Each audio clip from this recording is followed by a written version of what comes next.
அனைவருக்கும் வணக்கம். நீங்க தினமும் 10 மணி நேரம் படிக்கிறீங்களா? ஆனாலும் எக்ஸாம்ல மார்க் வரலையா? இல்ல எவ்வளவு படிச்சாலும் மண்டையில ஏறவே மாட்டேங்குதுன்னு கவலைப்படுறீங்களா? அப்போ இந்த கதை உங்களுக்கானது தான். இன்னைக்கு நாம பார்க்க போற கதை உங்க படிக்கிற முறையையே மாத்திட போகுது. வாங்க வீடியோக்குள்ள போகலாம். ஒரு பெரிய மரக்காட்டுல 2 பேர் மரம் வெட்டுற வேலை செஞ்சுட்டு இருந்தாங்க. ஒருத்தன் நல்ல துடிப்பான இளைஞன், இன்னொருத்தர் அனுபவம் வாய்ந்த ஒரு பெரியவர்.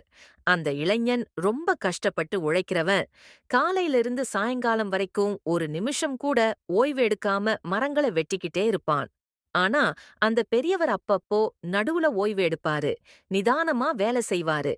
நாளோட முடிவுல பார்த்தா ஓய்வெடுத்து வேலை செஞ்ச பெரியவர் 10 மரங்கள வெட்டியிருந்தாரு. ஆனா ஒரு நிமிஷம் கூட நிக்காம வேலை செஞ்ச அந்த இளைஞன் வெறும் 5 மரங்களத்தான் வெட்டியிருந்தான். அந்த இளைஞனுக்கு ஒரே ஆச்சரியம். நான் தான் இவ்வளவு கஷ்டப்பட்டு உழைச்சேன். ஆனா இவரு எப்படி என்னை விட அதிகமா மரம் வெட்டுனாரு?ன்னு கோபத்தோட பெரியவர்கிட்ட கேட்டான். அதுக்கு அந்த பெரியவர் சிரிச்சுக்கிட்டே சொன்னாரு, தம்பி, நீ இடைவிடாம மரம் வெட்டுறதுல தான் கவனம் செலுத்தின. ஆனா நான் ஒவ்வொரு மரம் வெட்டி முடிச்சதுக்கு அப்புறமும் கொஞ்ச நேரம் ஓய்வு எடுத்து என் கோடரியோட முனையை கூர்மைப்படுத்தினேன். ஷார்பனிங் தி ஆக்ஸ். உன் கோடாரி மழுங்கிப் போயிருந்தது. அதான் உன் உழைப்பு அதிகமாயிருந்தாலும் பலன் கம்மியா கிடைச்சது அப்படின்னாராம். த மாரல் மாணவர்களுக்கான கருத்து. ஃப்ரெண்ட்ஸ், இந்த கதையில வர்ற கோடரி தான் உங்களோட மூளை.